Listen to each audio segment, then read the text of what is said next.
What does human touch mean for you right now? And what does it mean for broader society? Okay, let's see. That's a great question. For me, it's kind of a lifeline. I broke up with or my boyfriend broke up with me over the summer, and so it's hard to come by.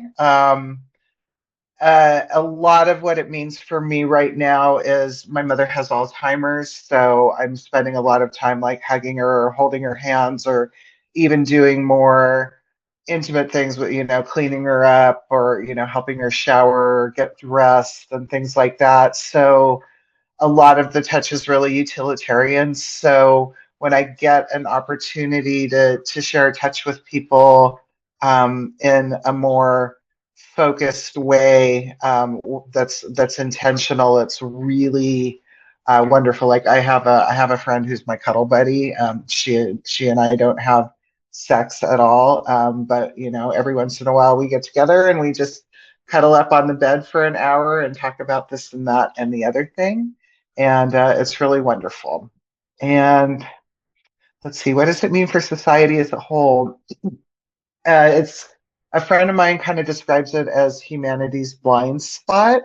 It's super important, right? It's like we start out our lives with touch. If you don't have a lot of good nurturing touch as an infant, that affects you for the rest of your life in terms of attachment style and emotional regulation and just how you deal with the world.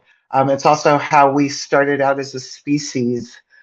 If when we were living in caves, we would like huddle together in piles for warmth and safety. So it's something that is vitally important. It's, I would argue that it's one of the things that make us human, and at the same time, it's very absent for a lot of people, both because of the way we live and also how we have our relationships configured. There's a very narrow range of what's acceptable, how we should be touching people, and when a lot of people don't have that, it's hard. And then, of course, the other side of that, the shadowy side, is that a lot of people get touched that they don't want, they didn't ask for, they don't like, and that makes people even more wary. So, it's kind of a big ball of wax that we're talking about here, and it'll be interesting to try and tease out some of the various aspects of it. Absolutely. And I'm very excited for this conversation, especially because of that. There are so many nuances to human touch, and I do want to do some deconstructing on exactly what we mean by human and touch. But to go forward with what you were saying, I also went through a breakup very recently, and I realized that towards the beginning, because her and I had, gone out for the first date and we ended up back at my place and she slept over, and the next day her and I were cuddling on my couch, and I had not experienced that in over a year. I'd been single for a year, and that resurgence of human touch was almost like I wasn't even thinking about a relationship and I just fell into it because I craved that and needed that for so long. Um, what is that absence of human touch that just propels us towards maybe things that are not either good for us or things that we're really seeking? Yeah, you're right on the nose with that.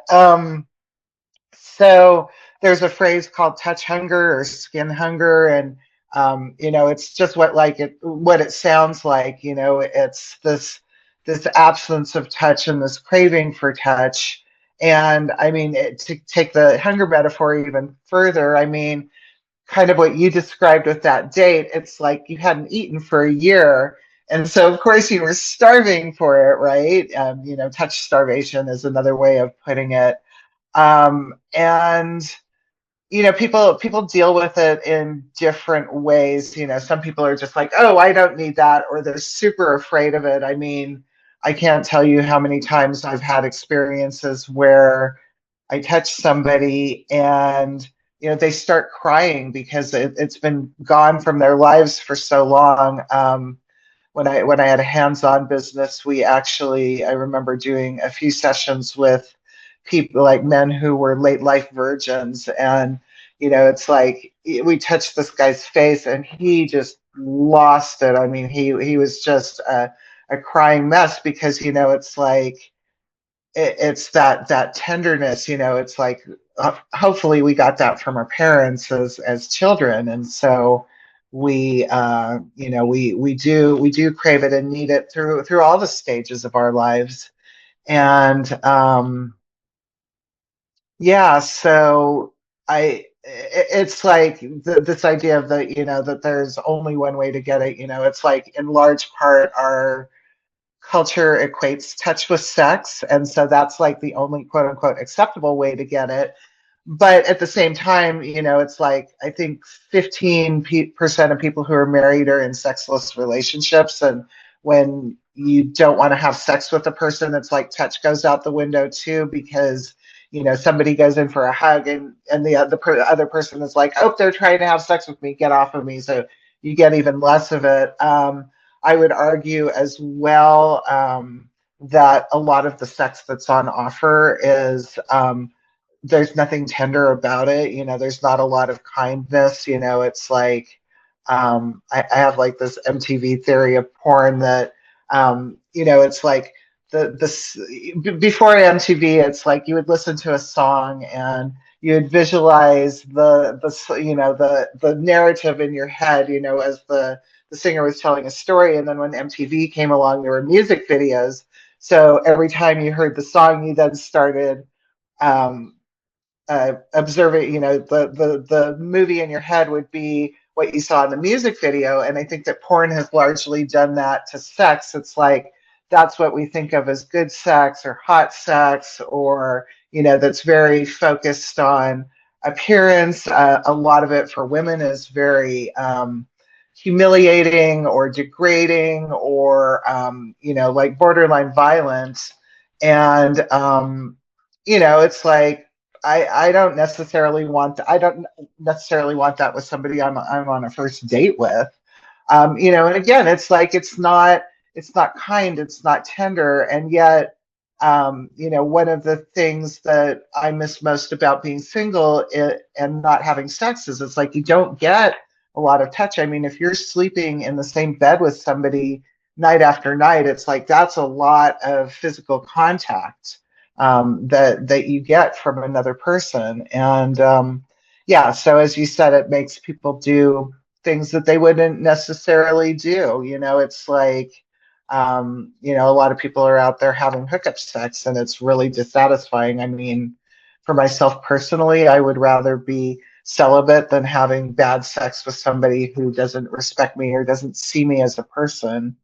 um, a lot of other people I will see will just kind of like shut themselves down with it. Oh, I don't need touch. It's like I'm just fine by myself. Or they substitute with animals, which is, I gotta say, I mean, I had two cats and now I only have one. But pets are wonderful. They're wonderful support. But we've outsourced a lot of our intimacy needs to them, and so it's like pets are wonderful and they're not a substitute for other people. So, Yeah, yeah. there's 20 ways I want to go for that.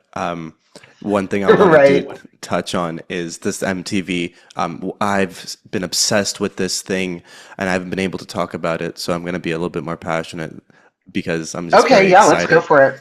But this pornification of romance, because I absolutely agree Yes. with you.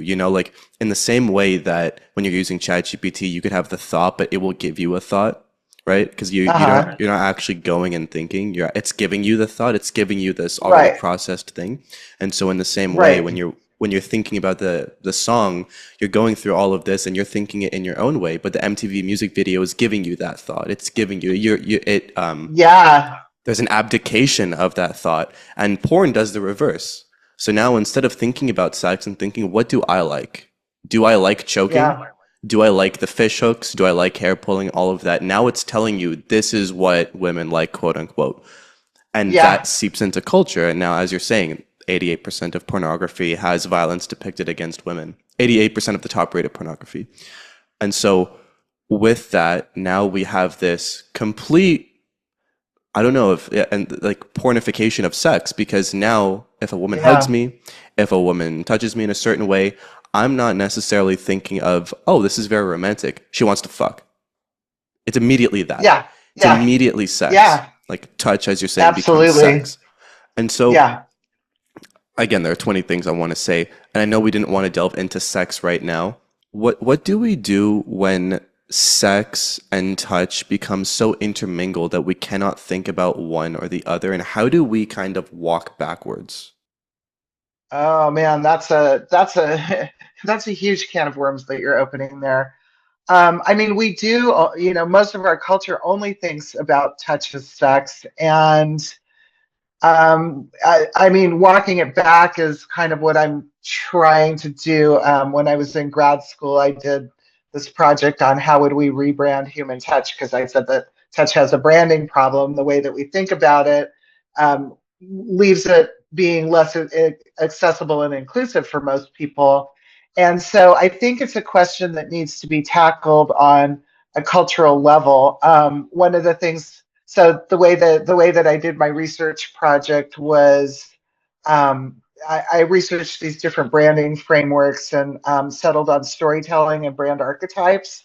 And then I interviewed a group of people um, who it was women in their 50s who were single and heterosexual and still wanted a relationship. And I read them three different stories about three different ways to get touch and also three different ways of finding it. And we also talked about like what images that they saw of touch in the media and so forth. And so the first thing that came up was touch as lover, right? It's like when I wrote a book about single people, how to get your touch needs met when you're single. And so I was looking at a lot of images of people touching each other. And it's like, I mean, sometimes you see pictures of friends hugging each other and stuff, but almost all the time it's in a relationship context, that it's people who are touching each other because they're in love and they're having sex with each other. So there's a smattering of images of people who are friends who are touching each other, but that's the primary one. The second one was touch as caregiver. We see people touching their kids. You see all these pictures of happy families on vacation and they all have their arms around each other. A lot of my participants said that they found that very phony because um, it didn't mirror their own experiences. Like they didn't have happy childhoods. They didn't have parents that like hugged them and touched them a lot. And they were just like, okay, I get it that, your family is happy, but, that's not the reality. And then the third one that we came up with or that came up was touch as villain. Um, there was a survey that was started just prior to the pandemic in England of around touch, and I think they had uh, I can't remember the number of participants, but it was like from 40 countries, and 40% of people said that we didn't have enough touch in the world because there was so much non-consensual touch and touch that was uncomfortable. Like, I mean, you see a lot of violence. Rape is often used as a plot, a plot device in movies. And people have their own personal experiences, whether that's it could be being abused as a child, it could be, rape, it could be as simple as, like somebody like grabbing you or touching you in a crowded subway car, or even like a lot of medical touch is really uncomfortable. I turn about 1,500 shades of white and almost faint every time I have to have my blood drawn, so it's like that's not pleasant touch. Or having the dentist come at you with like this giant needle full of Novocaine. I'm like, get the fuck away from me. So I think it's something that really needs to change on a cultural level. And I think the first thing, it's like AA, right? The first thing you have to do is admit you have a problem, and we have to kind of admit that the way that we approach touch isn't working for a lot of us. It doesn't work for most of us. I think there was a survey done by Pew Research Institute last year. 50% of single people had not had sex in a year. And that fucking sucks. It's like, yeah, I mean, it's high. It's like we think that there's a lot of, and it varies by groups. Men in your age group are having a lot less sex than they have in the past. Women my age are having less sex than we have in the past. Um, there's a lot. If you're disabled or if you're obese, if you're broke, it could be if you're a minority. I mean, there's a lot of people who don't get opportunities for it. And yet, it's like we keep trying, we keep opening the apps and clicking and clicking and clicking and clicking. And it's not getting us what we want and need. And so, admitting that the way that we think about touch doesn't work, I think, is how we start walking it back. And a lot of people don't want to do that because of our individualistic nature of society. That means that there's something wrong with you or that it's all your fault. And there's so much that has changed about the way that we live in the past 100 years, and it's gotten us physically more distant from each other. Like a really quick statistic, well, people are getting married later and having kids later. Those are We don't live in multi-generational households. Like that was a huge source of touch for elderly people, taking care of their grandkids. We're more dependent on pets. More of us live alone than we have in the past. There's all these mental health, addiction, trauma, anxiety, depression. These are all kinds of things that keep us separated from other people. The thing that we touch more than anything else is our phones. It's like we're fondling our devices instead of like holding hands with another person. Um, so I think it's something that largely needs to be tackled on a cultural level.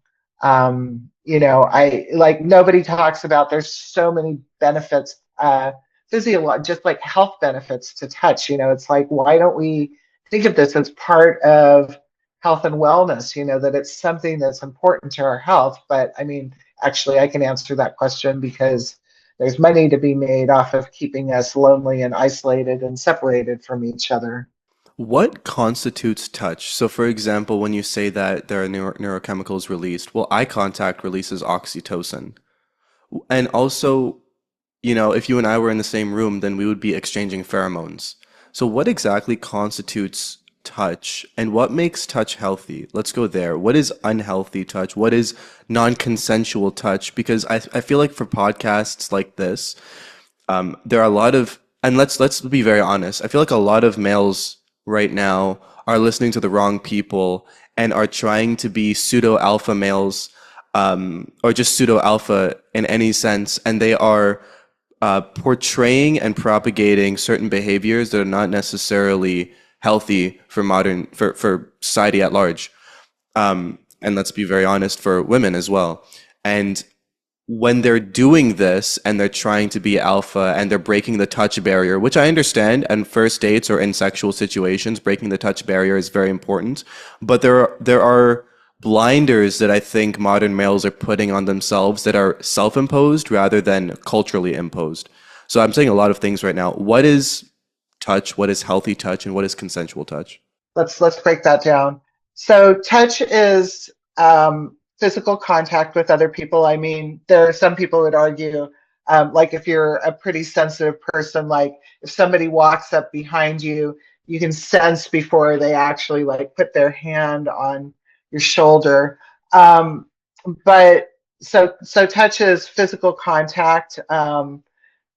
In terms of I refer to it as nurturing human touch. So it's non-sexual, it's meant to be relaxing and soothing. It has to be consensual. It's like people um, uh, say yes, I want this or I don't want this. And it's focused on It could be focused on the head, the hair, the face, the arms, the hands. It could be like, putting your hand on somebody's heart or their belly, touching their feet, or their legs. And it could be, it could be as simple as, just like touching two fingers together or having a hand on somebody's shoulder. It's like one of my things that I've kind of found is like we don't have a lot of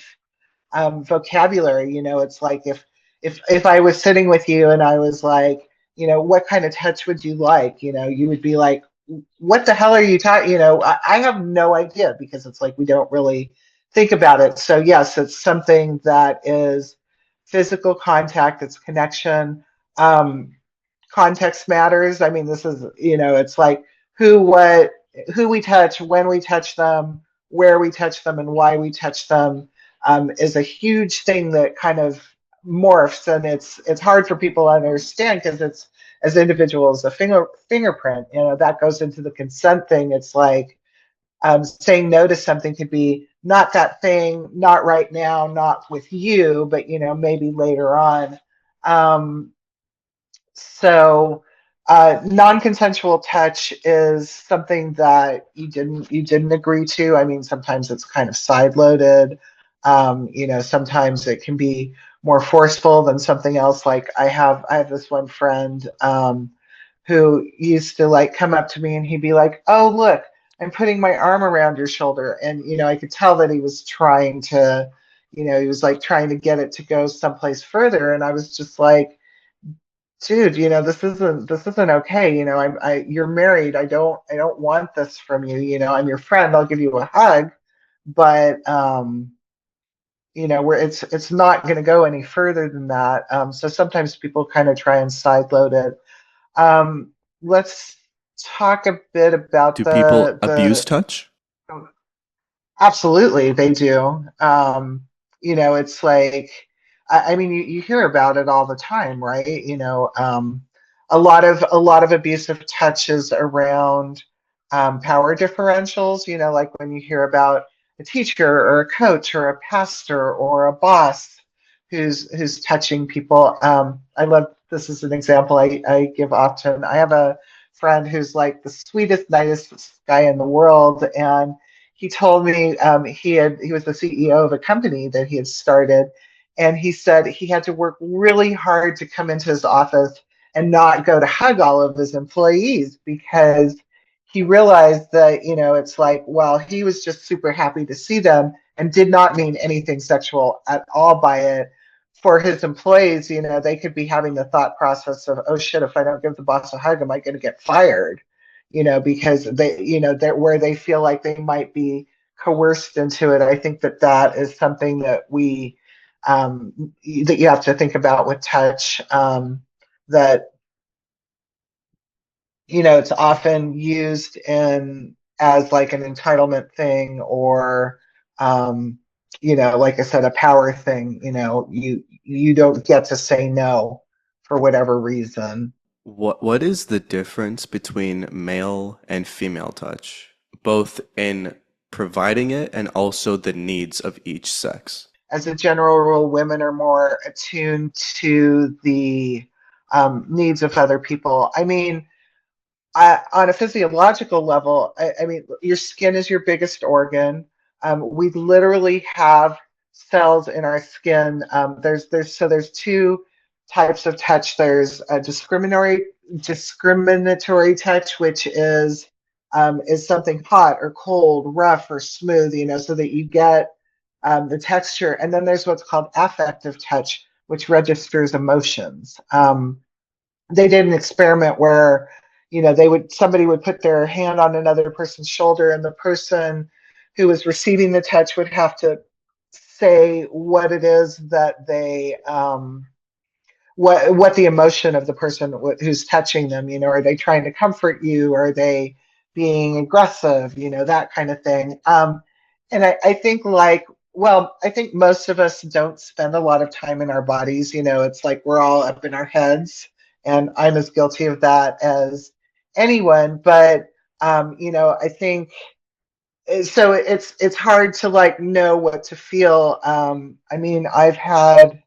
a couple of years ago, I was cuddling with the boyfriend of a dear friend of mine, and they're in an open relationship, and I was not going to have sex with him because I would, if I wanted to, I would absolutely talk about it with this person because we've been close friends for like 30 years. But it was like his touch was just, he was so disconnected from what he was doing. You know, he was like rubbing really hard and kind of fast, and it wasn't super comfortable. I mean, I think I kind of told him, you know, here, like, let me show you how I want it done. But, I think because we as a culture, we raise men to like be in their body and be physical, but we don't necessarily raise them to understand their emotions, or the feedback that their body is giving them, especially in an intimate situation. So I think that a lot of times men can just be a little bit more unconscious about what they're doing, and getting people to like slow down and be like, no, like do it like this. There's actually, I can't remember what it is, but there is like a pace of touch that feels pretty good to people, and it tends to be a little bit on the slower side and more gentle. I mean, it's like,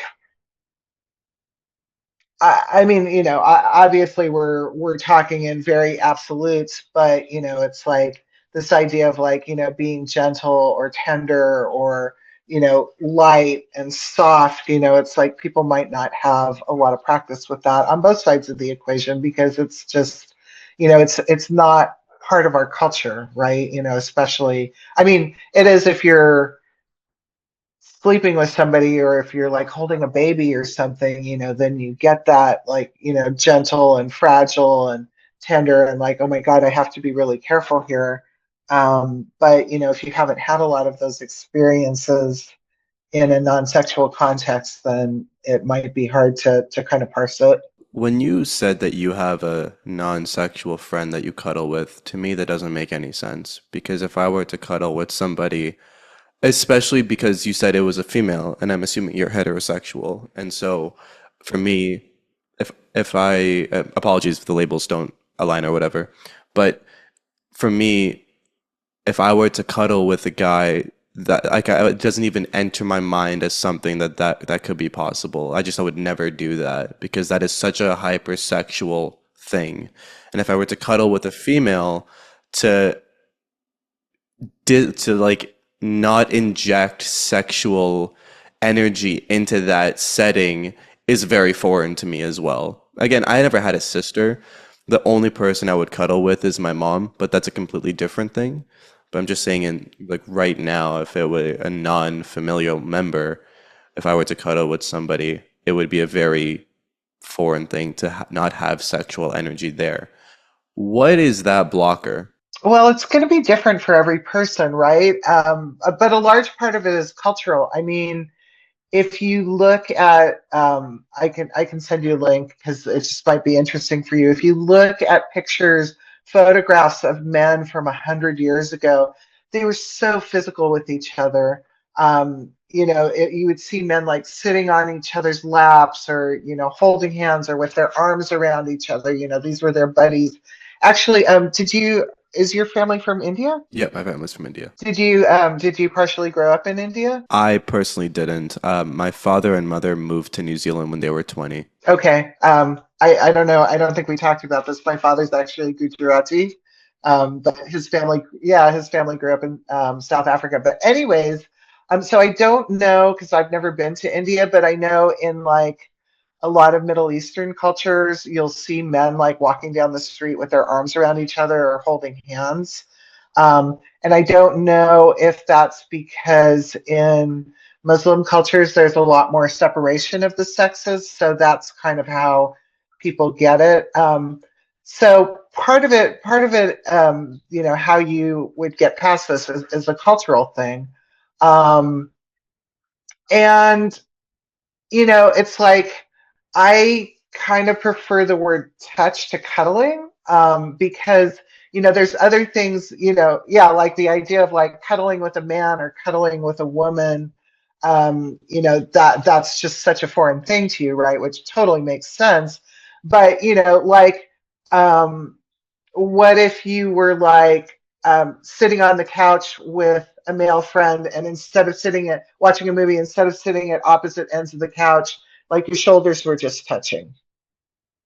Um, or what if it was a woman and you were like holding hands across the table or giving each other foot massages. There's a lot of ways to share touch that are a little bit more different, which also kind of makes your nervous system go, okay, where you don't have that form of touch hunger. It's like I find it, to go back to like the men cuddling with men, I think it's so sad that men have become so isolated from each other and don't share that camaraderie. I did a podcast interview with a guy who was from Michigan, I think, and he told me he's in his 20s now, and he's married and just had a kid. But he told me about like being in high school, and like he and all of his buddies would just like, like go off and play sports, and then they'd like sleep in the same bed with each other at night, or they'd all be like crunched up on the bed. And it was just, they were just close that way.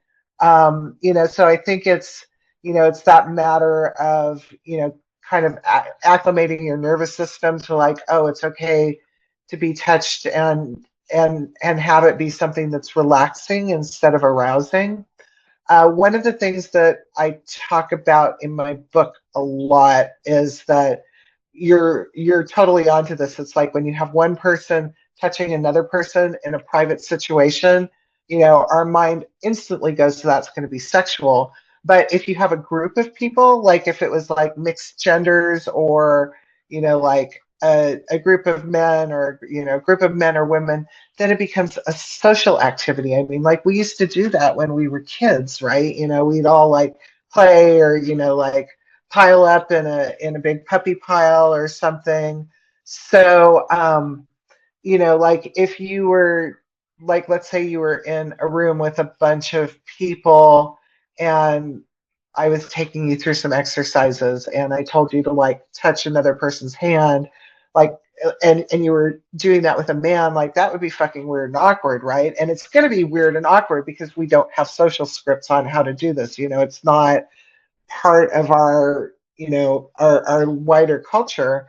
But at the same time, it's like it's not going to feel sexual because you're surrounded by a bunch of other people who are kind of doing the same thing.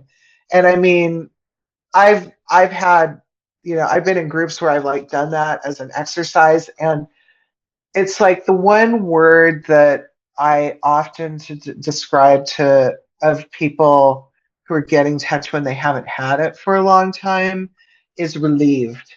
So it's like, okay, that feels really good. I was doing that last night. I was at a show that a friend had invited me to, and there was another gal, and I was like, "Can I touch your hand?" And she was just melting. I mean, it's like that. If it's touch that people want, that's the reaction. Oh my God, that feels good. It's blissful. It's peaceful. It makes me feel happy, relaxed, nurtured, connected, joyful, blissful, all these things, and it's like, I'm sorry, we all need more of that in our lives, right? Um, but it's also like, it's like, I'm not here to convince you or any of your other listeners. It's like, it's going to be a very different path through it for who are, we may be having this conversation, and you may be like, that's total bullshit. I would never do that. And it's like, okay, it's like, it's different for every person, and the path to get to it would be different. And it's that, it's like once you actually have your hands on another person, or they have their hands on you, or, even just like touching you with a finger, it's like, oh yeah, okay, that, like I said, they feel relieved. But crossing that gap is where it's like going to another country. We've said that it's a problem with culture twice now, but what exactly caused that problem? Like in terms of the axioms that we can fall back to, is it simply media? Is it a fear of modern males of being perceived as homosexual? Is like what does social media play a part in this? Yes, yes, yes, and yes. I think things really started changing 100 years ago. I mean, think about it. It's like, okay, you live in Montreal, correct? Okay. So think about it. 100 years ago, if there was not power, like electricity, you would be sleeping in a bed with your entire family during the winter to keep from freezing to death, right? You know, it's like because firewood's expensive and body heat is not. We don't have that problem anymore. You know, I live by myself. My cat snuggles up with me at night a little bit, but you know, it's like if the power were to go out, you know, I mean, I would be like shivering under a bunch of blankets all night long. Um, so there's a and there was a pretty concerted effort. I think I haven't done a ton of research on this, but about 100 years ago, there started being a lot more talk about homosexuality as an identity versus like just something that you would do. Because I mean, let's face it, you know, there have always been homosexual men, but you know, there became this really like, oh my God, that's so horrible and so bad and so wrong. I mean, I don't know if it was a like you know blowback reaction from Victorian society where there was a lot of homosexual sex going on and just a lot of sex in general. You know, it's like when you try to repress something, it kind of all oozes out along the edges. Um, but you know, media and social media has definitely made it worse. And, you know, this idea of like perceiving men as modern men as bad or dangerous, I mean, that's been going on for thousands of years. You know, it's like it's just now that we're talking about it. And I think a lot more of it, I mean, a lot of it does still happen in intimate relationships behind closed doors. But you know, the big difference now is that we can talk about it and name it and go, "Hey, this is happening and it's not right." You know, at before, you know, 50 or 60 years ago, it was like, you know, women couldn't control their own money in the United States. They didn't have birth control. You know, it was like it was just expected that you would get married and have children. So there's, you know, there's a lot of big shifts going on in our societies. I think that one of the hardest things right now is relationships. That's where a lot of the tension in our world is kind of being focused on that. I mean, um, dating is horrible. You know, I mean, it is a dumpster fire of epic proportions. You know, and it's different for men than it is for women. Um, but you know, it's like it doesn't seem to be making a lot of people happy, and it's really hard. So, you know, admitting that yeah, this is something that it doesn't work for most of us. You know, and there's a lot. You know, like I said, people want to shame and blame themselves individually, you know, as opposed to looking at, you know, hey, this is something that a lot of people are grappling with, so it's more on a social or cultural level as well as just on an individual level. But you know, to for somebody to admit, you know, hey, I've given up on dating, but I still need touch. So let me see if there's a different way of getting those needs met. I mean, that takes a lot of self awareness, and you know, and it's like we're all kind of siloed. It's like so many of us feel the same way about this, right? But yet we're not talking about it. You know, we talk about dating being horrible, or you know, men are like this or women are like this, and it's like you know, what if there was another little escape hatch that circumvented it? And I also want to say, you know, it's not an either or, it's also a both and, you know, I mean, because it's like there are lots of situations that people could be in that, you know, for whatever reason, they're not getting their touch needs met from their partner, you know, so to have the option of, you know, to be able to get touch in other ways is really lovely. I mean, like I just saw a friend of mine earlier this week who, she's married with kids. Her marriage is super strong. They've been together 15 years now, I think. And she and I cuddle, and she gets a lot. She's really, really physical with her kids and her husband. They have a great sex life, but at the same time, she finds value in cuddling with me,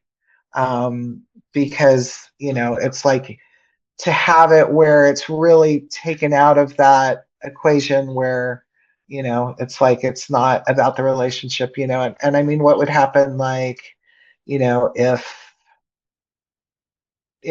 like, especially I think for mothers, it's like, when you're getting a lot of touch from your kids, it's like gimme, gimme, gimme, gimme, and then to just be able to receive it from somebody who doesn't have any expectations of you returning something is really powerful. When we say that dating doesn't work for both men and women, does that have anything to do with touch? Are women not getting the touch things that they want from men? Are men not getting the touch requirements or needs that they want from women? And how do you have a conversation about that? And when do you have that conversation? On the first date, on the second date, as soon as you get into the relationship? Yeah, that's a really great question. I think a lot of people, I think that men and women often don't get their touch needs met in relationships, because of this touch equals sex paradigm. I heard, it's like for men, it's like sex is the only acceptable way, or culturally sanctioned way to get touch, right? And so, like, when I was doing my research project, a lot of the women that I interviewed talked about, like, being married or being in a relationship with somebody, and they were like, he would only touch me, he would like come in to hug me or start rubbing my shoulders when he wanted sex. And so I think that, on the flip side, there's a lot of men who would like just straight up plain old, touch that's not necessarily going anywhere. That's just touch for its own sake, but they can't do that because they don't want to appear weak or vulnerable. Um, I think I think that before you can have that conversation with somebody you're dating, you have to kind of figure it out for yourself. um, what does, like, I would invite you or your listeners to, like, have conversations with their friends, like, what does touch mean to you? I mean, like, touch probably means something really different to me than it does to you, and it can depend on your state of life, your stage of life, or your relationship status, or your family status, or work, or whatever. There's a lot of different things that go into naming that for people, but it's important to kind of know what it means for yourself. I mean, there are people out there who don't really like to be touched, or who are really sensitive to it, and they, it's like, just like people have different sex drives, I think people have different touch drives.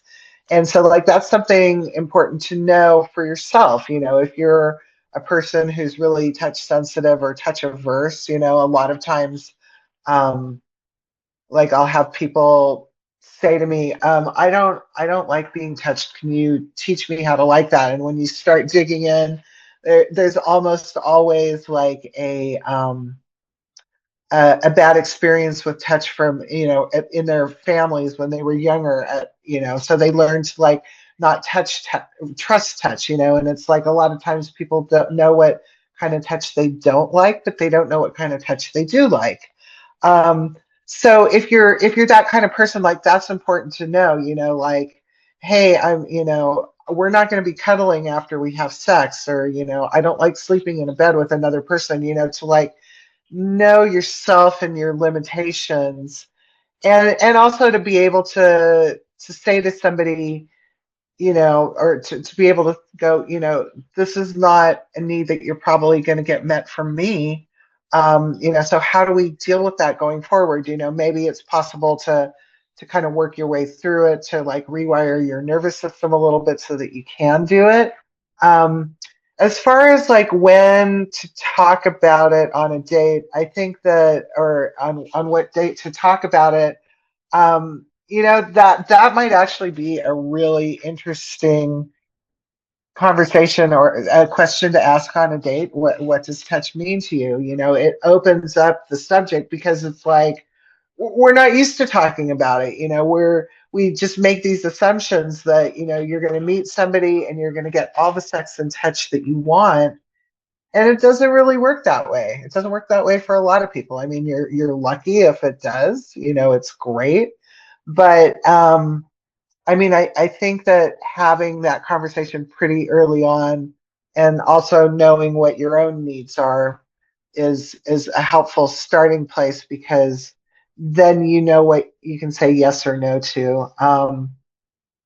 I like to do this thing I had. I kind of have a little bit of an advantage at this with dating, because or with my friends even, because people know that this is my thing. So if I were to ask them if they wanted to cuddle or whatever, then they would know that I wasn't like, like if I was like, hey, you want to come over on the couch and snuggle up and watch a movie, they wouldn't be going, oh, she wants Netflix and chill. That's what she's actually asking for. Um, but it's really helpful to know what. Oh, I know what I was going to say. Sorry.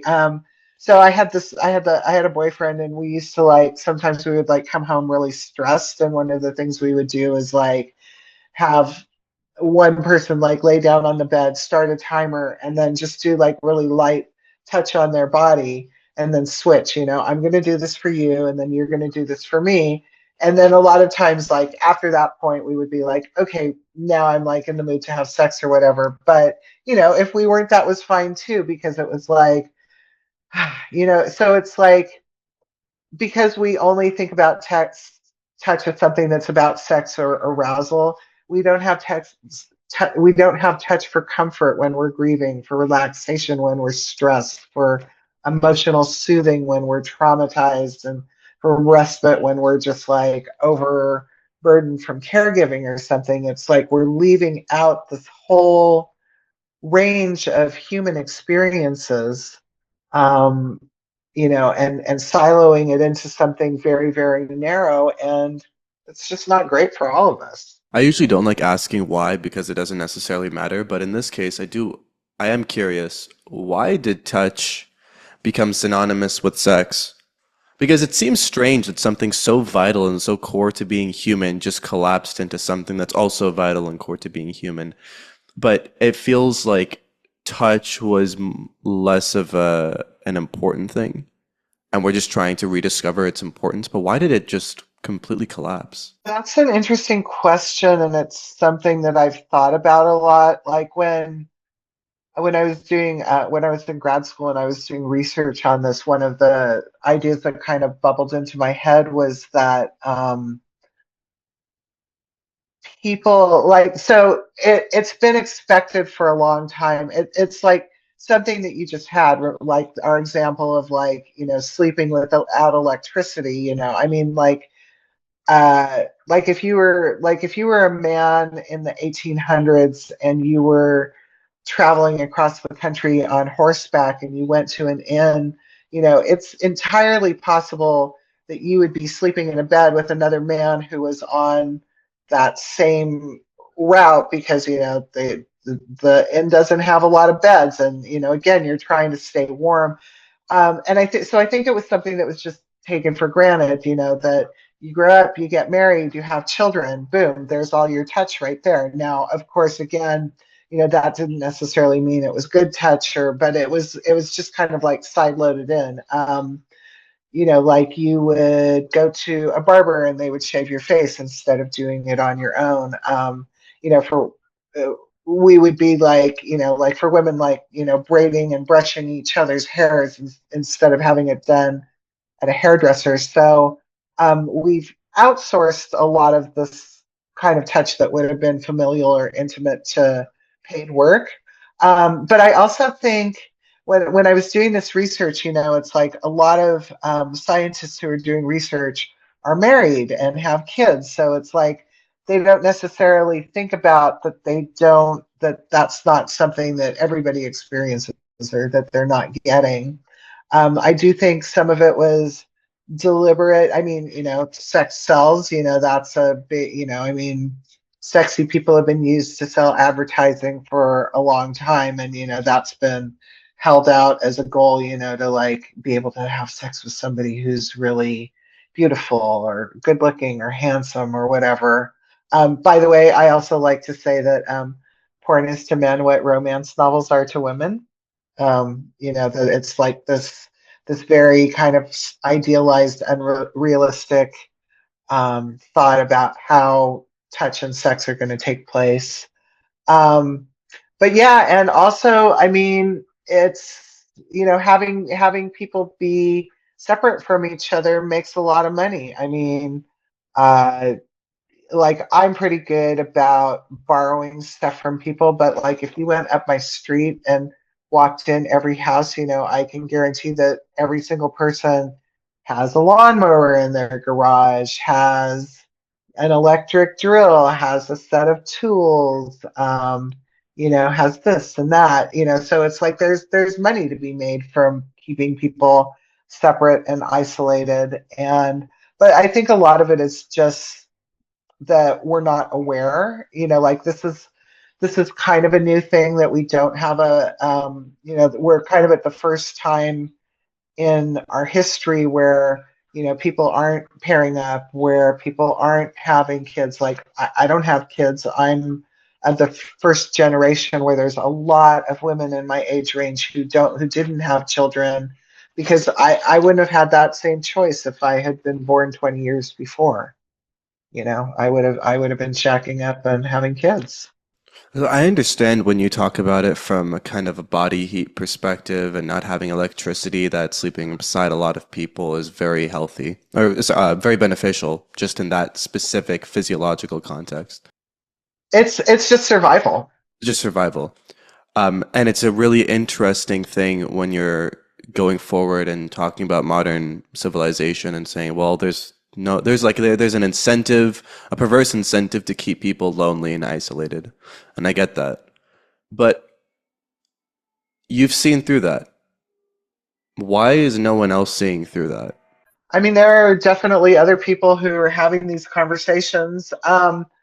I like when I was doing research, there's a lot of research on touch that's done in a like family childhood um, context. I mean, like it's very well known. It's like when you're born, your brain is still developing, and so the first couple of years of life, you're wiring all these neurological pathways in. So that like there's a lot of research done on that. I mean, it's like we know the importance of touch for infants. And I'm definitely not the only person or the first person to see through this. There's a group out of at the University of Miami that has the Touch Research Institute. But again, it's like I think that I mean maybe I've seen through it because I've been single a lot of my life, not as much in the past 20 years, but before that, when I was younger, I was single a lot. I don't know. I mean, I'm kind of a tell it like it is person. One of my other things that I do to make money is a professional tarot reader. So I talk to people about relationship stuff on a pretty intimate level a lot. Um, I don't know. I don't know why I got so fascinated with this topic. I had an experience about 15 or 20 years ago that kind of showed me how profound this was going to be, and I've just been looking at it and thinking about it ever since. I'm a little obsessed with it. So, but yeah, I'm definitely not the only person. And you feel free to remix this question back to me that I'm about to ask. But you said you were single a lot in life, and you had recently said that you would rather be celibate than have really bad sex. And so, were you were your touch needs not being fulfilled the catalyst for you to disregard casual sex? No, not at all. It's more about, for me, it's about um, being disrespected. It's like I've been on, and I think I do hear men complain about this about women, but I definitely hear this complaint for women a little bit more. I mean, when I go on a date with a guy and they talk about themselves nonstop, don't ask me any questions about myself, have like no curiosity about me as a person, I'm like, why would I have sex with this person? Um, I just, I mean, getting my touch needs met like through a cuddle buddy or something is a workaround. I mean, I would still like to have a partnership. I enjoy having sex with somebody for a really long time when you can get to know them. Some of the things that I do like sexually are not things that I would do with somebody on a first date. It's like it takes some time to get comfortable and feel safe and trust them. And I get offered a lot of casual sex, but it's like the last guy I was dating, we actually met in the wild. We met at a cacao ceremony, and afterwards, he was like, we sat down and we talked for like 2 hours, and he was just asking me lots of great questions, and I'm like, oh, this person's like actually interested in me as a person. I often try to say, I'm interested in getting laid, but I'm not interested in being treated poorly. And that's kind of what I've found. And also, I just don't. I mean, I've had some great sex the first time I've had sex with somebody, but it's like you need to get to know them and know how people's bodies work, and it's like I want to know what they smell like and how our bodies fit together, how they touch me, how they kiss me. um and so I would rather go without than have bad sex. I mean, I think women are kind of sex camels in that way. It's like we can go. I mean, after I had a boyfriend that I broke up in 2017, and I was single till 2022, and it was miserable. I hated it. It's like I enjoy sex. I have a high sex drive, but the way that it's offered a lot of times. I mean, like I had a guy who was super super nice guy, and one of the first times we had sex together, he put his hands on my throat, and I was like, absolutely not. Do not. That is like a hard boundary with me. Do not ever do that again. And he was totally not the kind of person that I would expect to do that. But like you said before, he saw it in porn, and oh, that's what women like. And it's like, yeah, no. And Well, just have we a went. conversation. Yeah, exactly. Well, and he totally respected that boundary, and it was interesting because as we got to know each other more and as we spent more time together, like I would have probably liked him to be a little bit dominant or rougher, and he had a really hard time being like, I don't want to be that guy. I'm not that guy. And I was like, no, it's different to like do it or assume it than have me ask for it. And part of the reason I'm comfortable with asking you for it is I know that you'll stop if I say no. If I say that something's gone too far, that you will stop. And it's like you don't get that kind of thing with somebody that you just met and want to hook up with. I mean, I don't I don't really have an active dating profile, but I have a profile in one place, and it just blows my mind how often, like guys will just, start talking about sex from the get-go, and I'm like, I haven't even met you yet. I don't know if I'm attracted to you. The second question, when you say, "Can I ask you a question?" and then the question is, "Do you like anal sex?" It's like, uh, yeah, I like anal sex with people who don't ask me that as the second question out of their mouths. It's like and I totally understand that men have a higher men have more testosterone, they have a higher sex drive a lot of times, and they're a lot more isolated. But it's like that's not working for you. That's not going to get you what you want. But that is part of the generation. I don't want to generalize, but for me, I don't like hookups. I'm not a hookup person. I have a very not a low body count, but it's not very, very high. Like some of my friends are in the 50s. I'm at like 7, I think.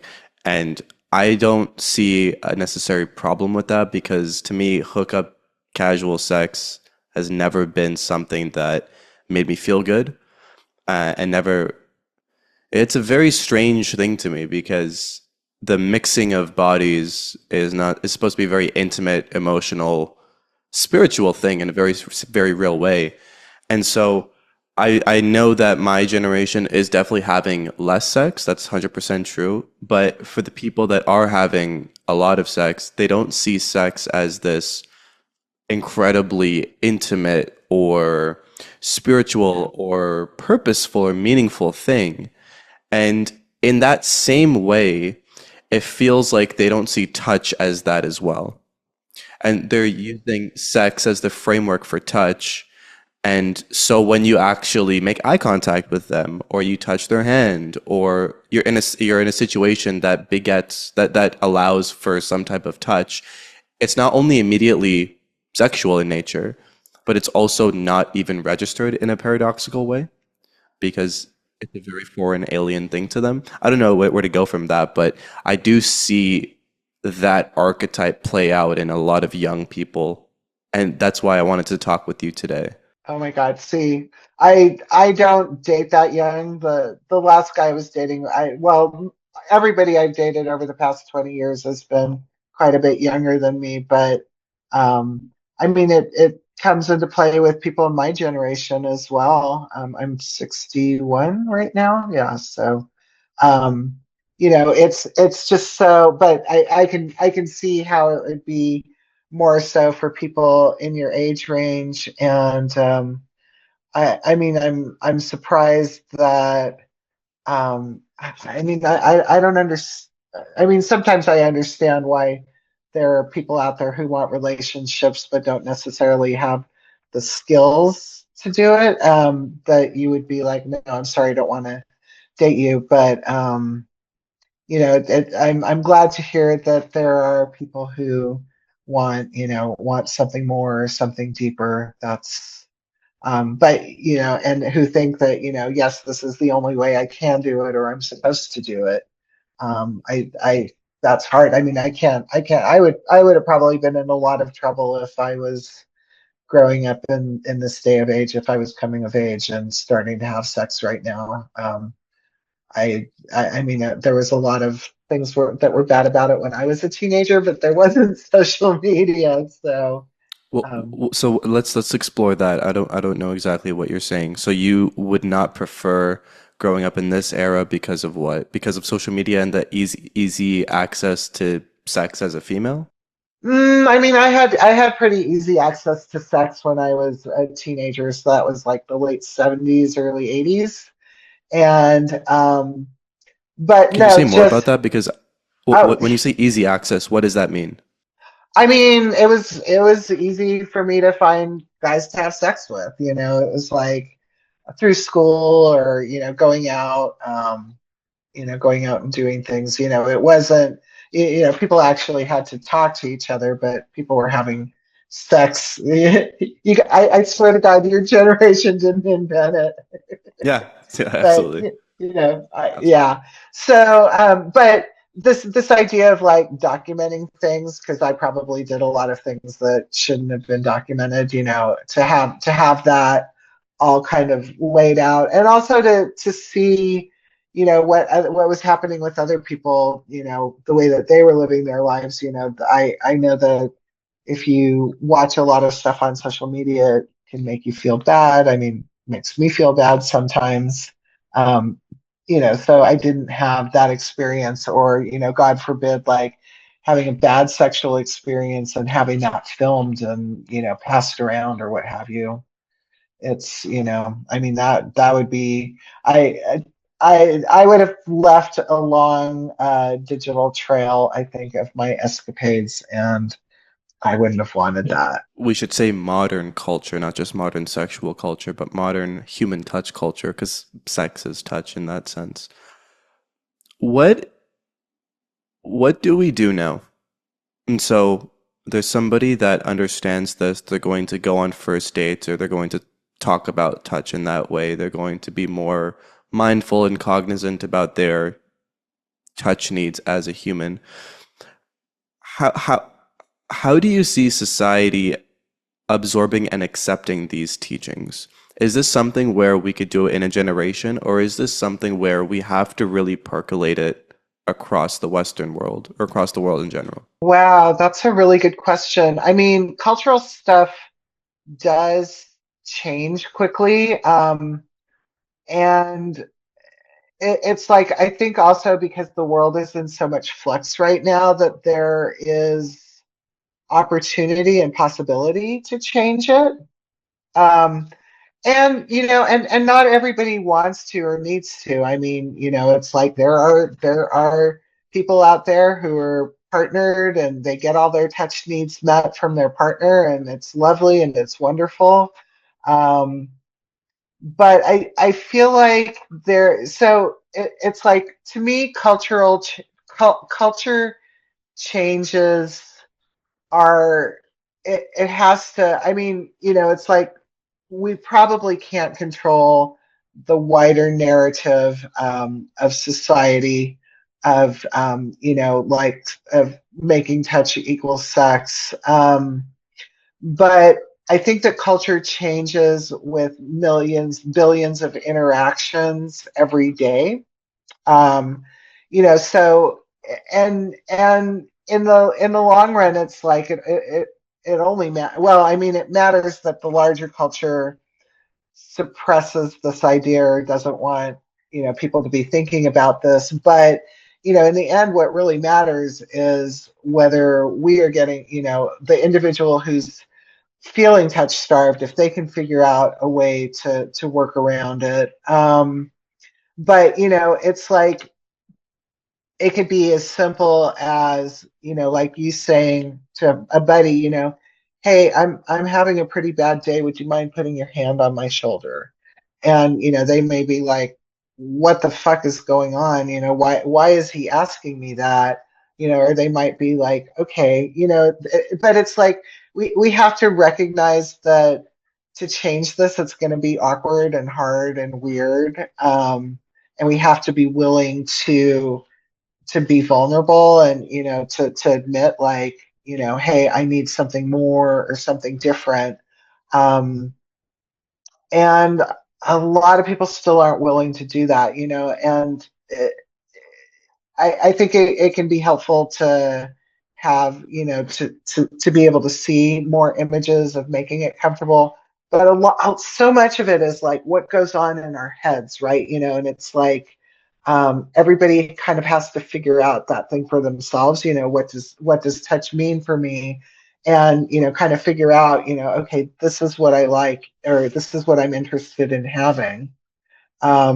This idea of that's going around about dating with intention. It's like trying to figure out or design, like, if I could have as much touch as I wanted and exactly how I wanted, what would that look like? And it's going to look different for every person.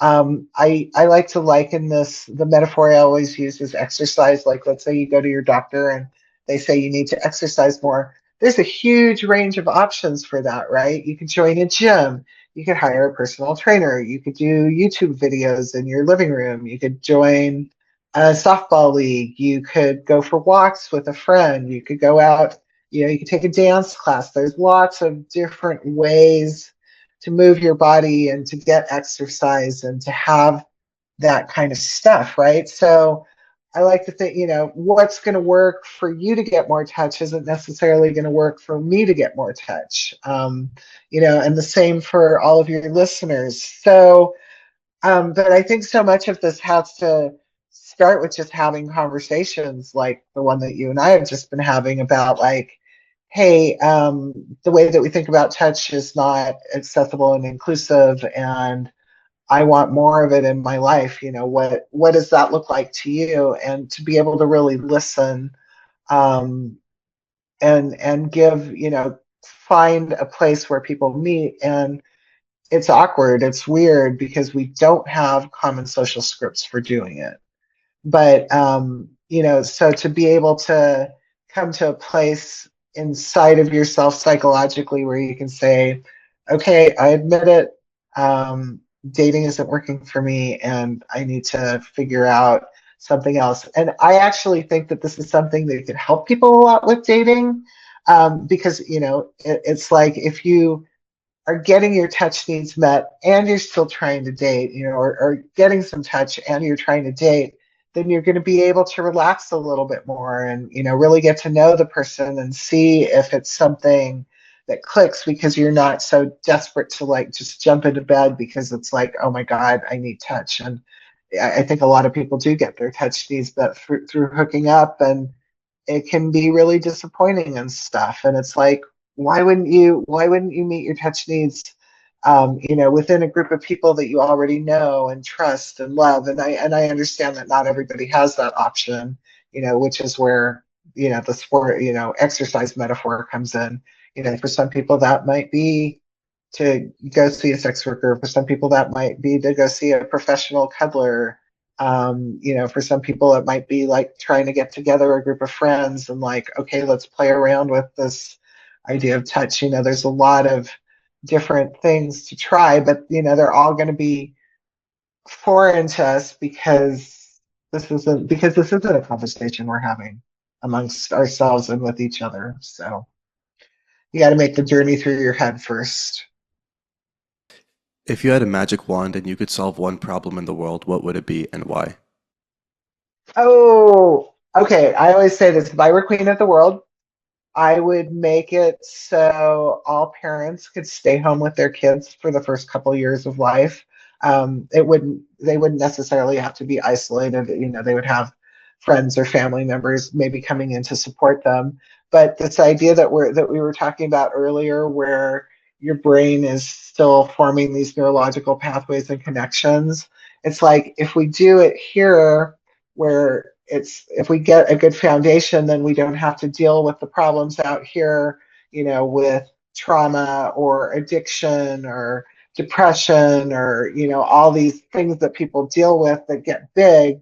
If we can set people up for success, I think it would be such a radical game changer for our world, to have people, who are well emotionally regulated and securely attached, to be able to send people out into the world like that. I mean, I have friends who've done that with their kids, and their kids are so different. I mean, they're just amazing to watch people who've had that from their family. Because I think just in a general world, I think the statistic is something like 75% of people come from fairly dysfunctional families. I'm not sure what the percentage of people who have secure attachment is, but it's like not everybody does, and I'd like to give people that opportunity. What gives you hope in the world?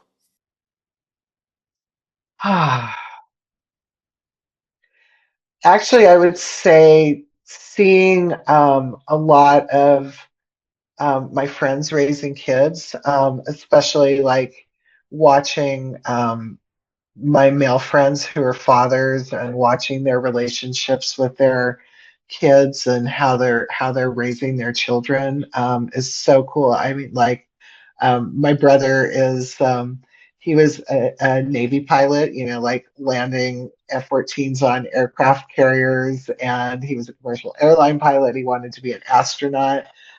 He was such a like cocky guy, and when he had a kid, it's like, oh my God, I love her so much. It really cracked him open. It's been so lovely to see, and he spends so much time with her, and is really really an engaged father, and it's great for his kid and it's great for him. And I have lots of other friends who are kind of doing that, and it's really wonderful to see. Last question. If you could go back in time and tell your younger self something, you can pick the age, what would it be? Ah, probably around 7 or 8. And what I would tell myself is that, I might feel really lonely and isolated and like I didn't fit in because I definitely didn't, but that I would find my people out there and it might take more time, but that my life would peak a lot later than a lot of the other people I knew, and to not lose hope with that. Beautiful. Epiphany, this was a very touching conversation, so I thank you for this Yeah, entire. thank you. You asked amazing questions and put me through my paces, and I really appreciate that. I appreciate you being here. Where can we find you online? Probably the best place to find me is my website, which is www.nurturinghumantouch.com. We didn't talk a lot about the book, but I wrote a book called Somebody Hold Me, The Single Person's Guide to Nurturing Human Touch.